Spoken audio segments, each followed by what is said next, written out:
Hello everybody. So we are finishing up week 8 already.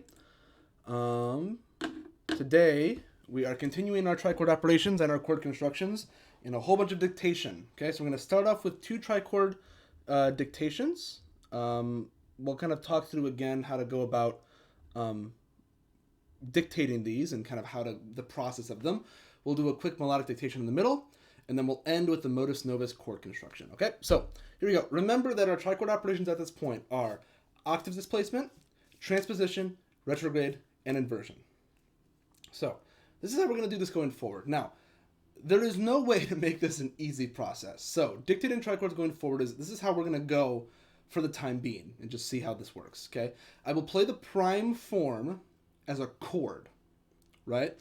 When I say the prime form, I mean I will play it within an octave, all relevant to C, right? I will then play the operated version as a melody, right? So the direction of the melody, the notes, whatever, what have you, that's what I'm looking for as clues to determine what the operations are. You'll be responsible for telling me what operations are taking place. So what compounds this is transposition, right?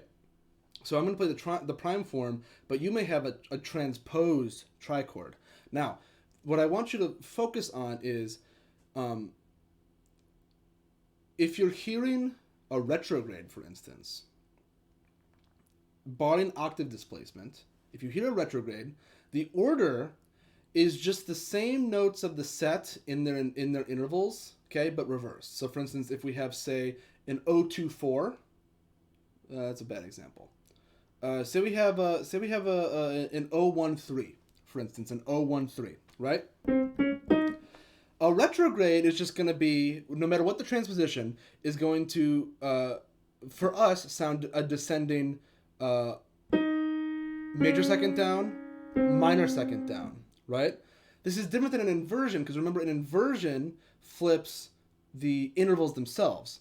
So an inversion of this would be this, right? Where you have a minor second going down, a major second going down, okay?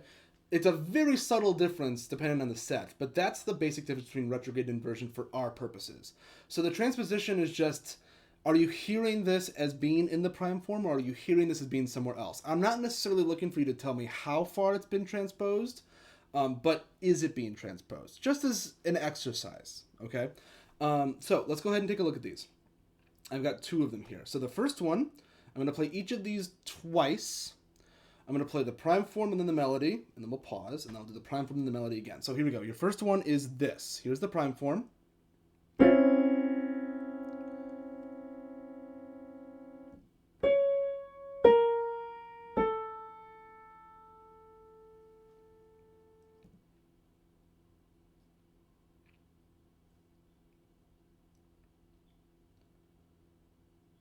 Okay, here's listen 2. Here's your prime form again.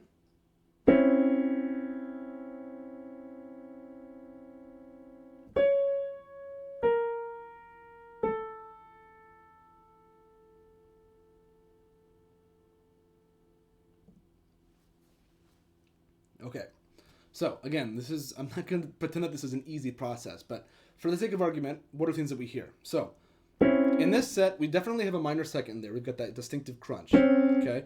If we listen, we can hear that this is an 014 of some kind, right? Because we've got a major third and a minor second. Now, the second version that we hear is a descending. All of our pitches descend, and there's no octave displacement to keep track of, right? Now the question is, if we've got an 014, if we've got a minor second and a minor third, or you could think of it as the distance from the bottom to the top, where we've got a minor second and a major third, do we have, when we descend, a minor second first or a minor third first? We in fact have a minor third first. So this is not inverted. This is in fact a retrograde, okay? In addition, do we have these 3 notes? No, it has been transposed, okay? So The answer is it's been transposed to relative to 9, to A, right? And it's been retrograded. The direction has been flipped. Now, what I would ask you to provide for me, at least as it stands right now, just as a hypothetical, what you would be asked if this were, say, a dictation, if we were doing this still in class, is I would give you probably the prime form written out. But even if I didn't, I'd ask you, okay, what do you think the prime form is based on the first listen? And then what operations do you think are happening to the prime form given the second listen? Okay, you could have any combination of all of these. You could have retrograde, you could have transposition, you can have octave displacement all at the same time. Okay, so again, I'm not looking for like how far have you transposed it or some of that nuance, the details and stuff like that, but we're just kind of building on what we've been doing with trichord already in baby steps. Okay, and I'd rather show you a bunch of tools and have you be moderately okay with them than spending 5 weeks getting perfect on inversions and then not getting to anything else. Okay, so let's go ahead and do one more. Here's the prime form. Okay.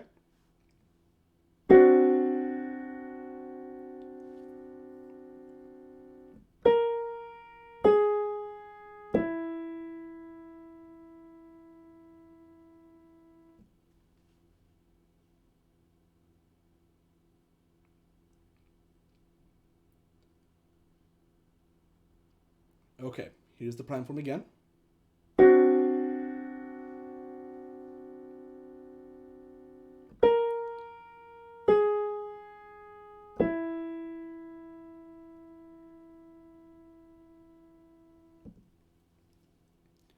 Okay, so in this particular case, what is our prime form? Okay,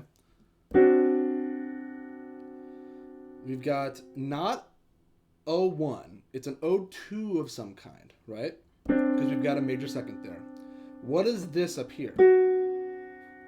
Well, if we scale it from our bottom note, from our 0, it's a tritone. So we have an O2-6 here. Okay? Now, do these notes belong to these notes? No. So this has been transposed some degree. Okay? Okay? Have they been... So they're going in a descending direction, so it's not going upwards. It's not a prime form. That means that we've got our... It's either retrograded or inverted in some way. If we ascend if we ascend major second and then major third, or say we ascend major second, tritone, what happens here? Have we retrograded or have we inverted? We have in fact inverted. We've put the 2 first and then the 6, right? If it were retrograde, it would be this. But it's not, it's this. Does that make sense? Hopefully that's, the T, by the way, so notice it says T, lowercase t. Remember that for integer notation, we use a lowercase t for 10 and a lowercase e for 11. This is just showing that we've turned our prime form of this and put it relative to B flat down here. Okay? So, that's trichords for this week. I don't want to belabor this anymore. We have one more operation we're going to get to next week, which we'll talk about a little bit at the end. Okay? So, with that, let's go ahead and do a melodic dictation. So, this is 8 measures. Rhythmically, it's very straightforward. Okay? Think about what we've been doing this week with 6s, and remember those kind of patterns that we had with major 6s and with minor 6s and kind of their complementary intervals. Okay? I'm going to give you 5 listens for this. And there's your first pitch. Okay? So this is listen 1 of 5.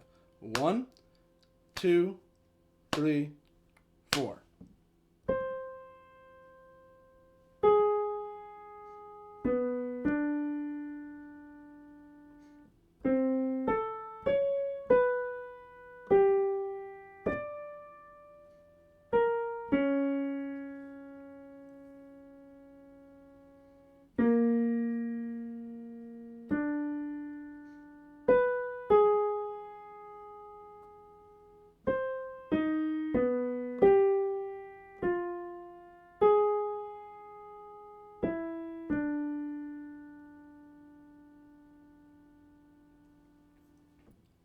Okay, so let's listen 1.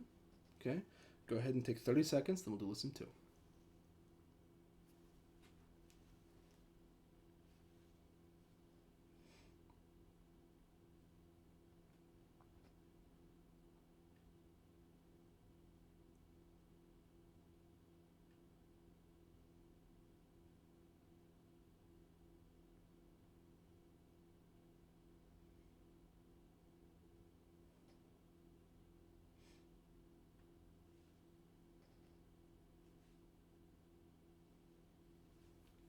Okay, listen 2 of 5. 1, 2, 3, 4.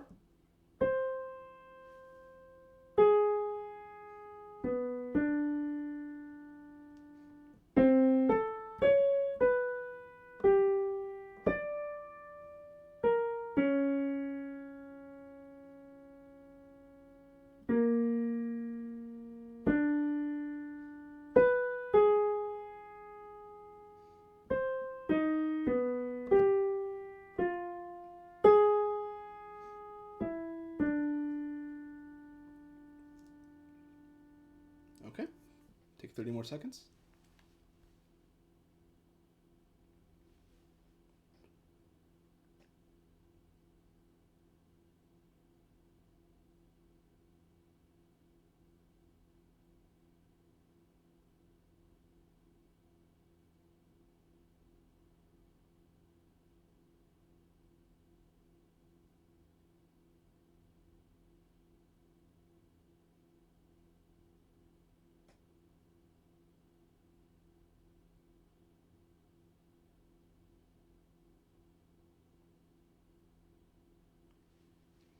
Okay, listen 3 of 5. 1, 2, 3, 4.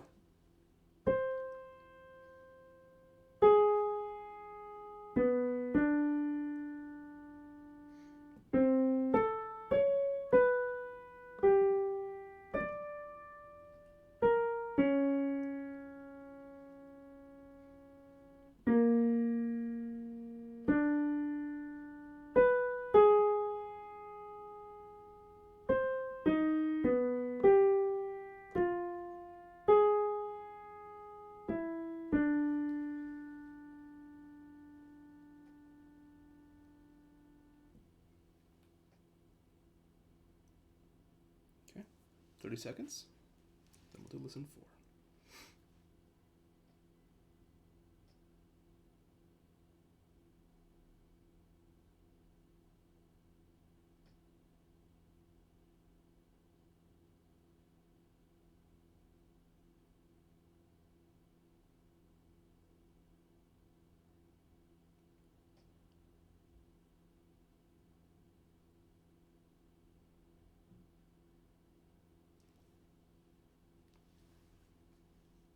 Okay, listen 4 of 5. 1, 2, 3, 4.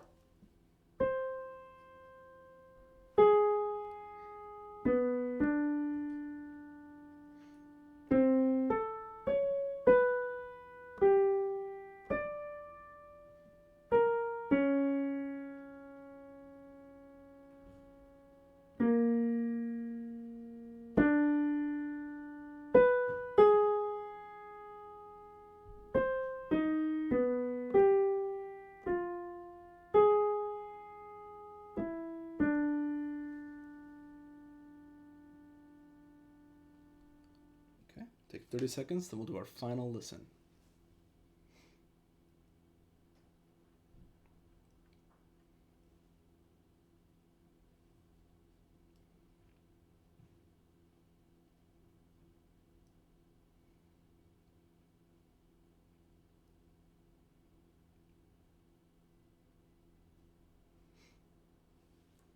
Okay, so listen 5 of 5. 1, 2, 3, 4.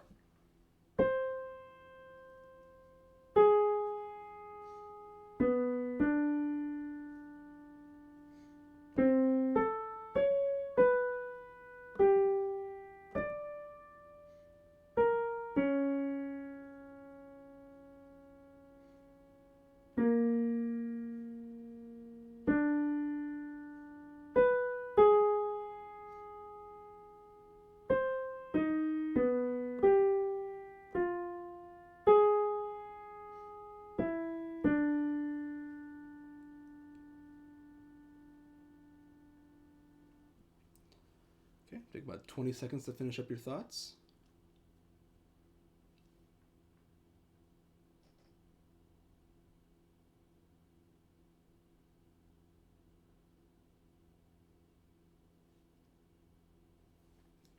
Okay, so let's take a look at this one. Okay, rhythmically, not too bad.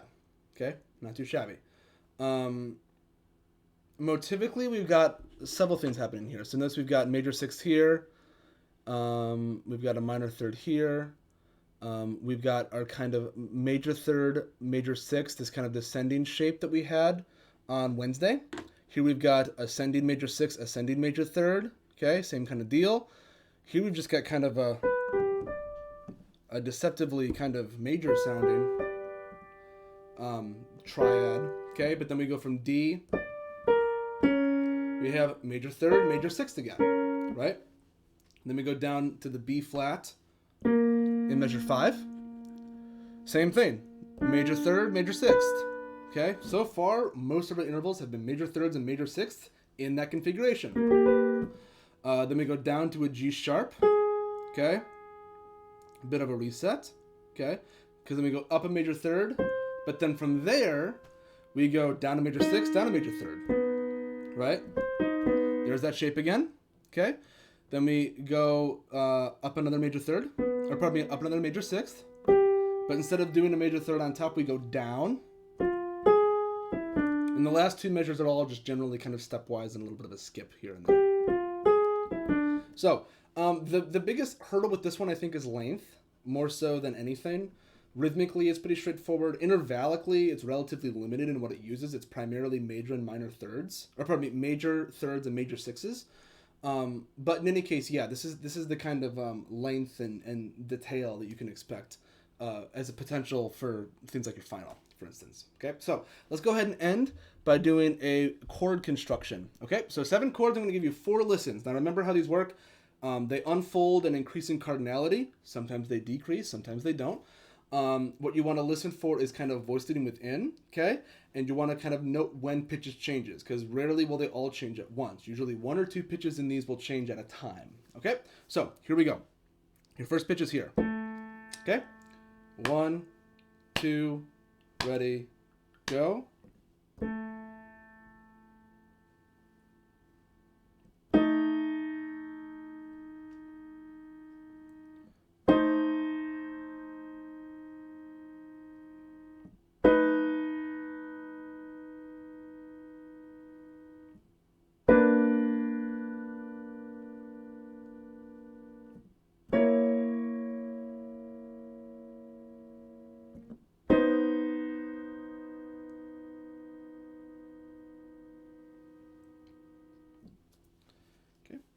Take 20 seconds or so.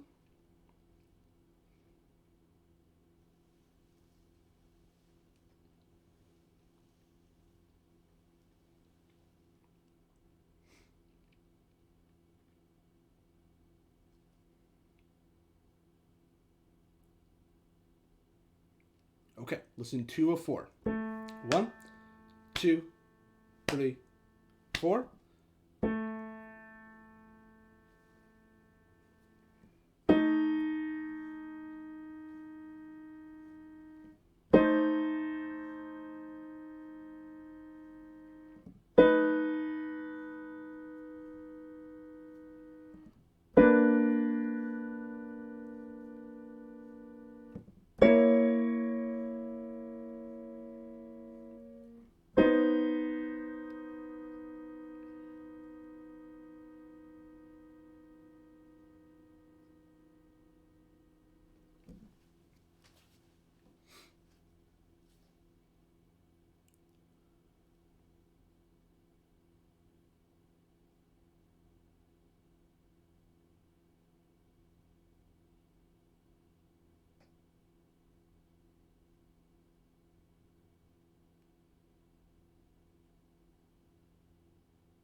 Okay, for listen 3, I'm going to go ahead and roll all the chords. That might make things a bit easier when notes change. Here we go. 1, 2, 3, 4.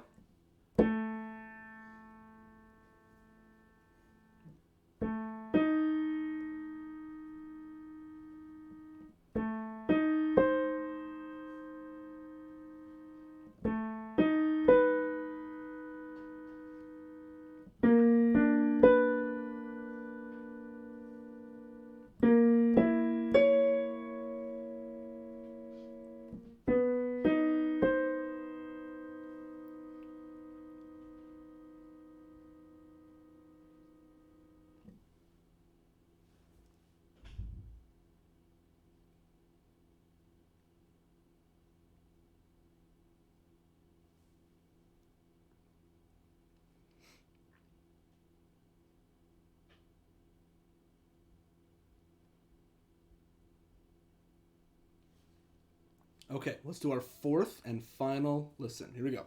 1, 2, 3, 4.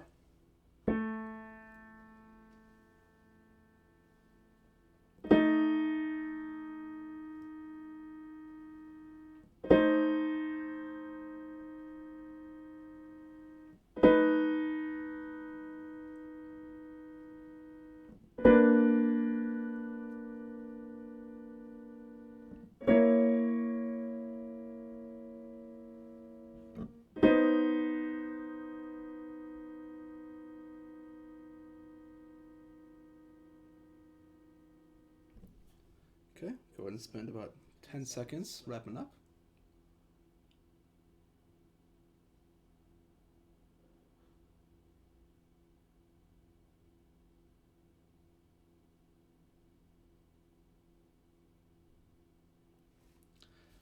Okay, so let's take a look at this one.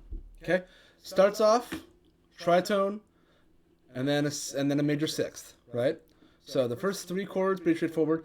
In our 4th chord, only 1 note changes. The top note goes down a half step, right? So then we've got tritone, minor sixth, major sixth, minor sixth, so on. 5 is where things get the most well, not the most complicated, but where things change perhaps the most. The top note stays the same, and the 2 bottom notes collapse inwards. If you look at this, we've got major third, major sixth. That's familiar. Measure 6, the bottom note stays the same, but the sixth here moves up. Right? Do we see that?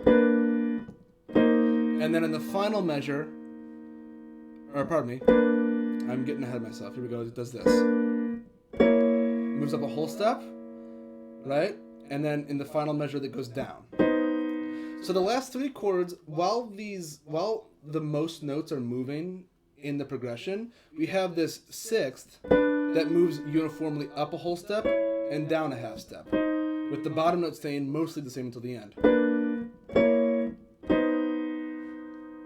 And then look at that, we end with major third, major sixth again. We started major third, major sixth, end in the same chord, but a half step up, okay? So, yeah, that's basically all there is to this one.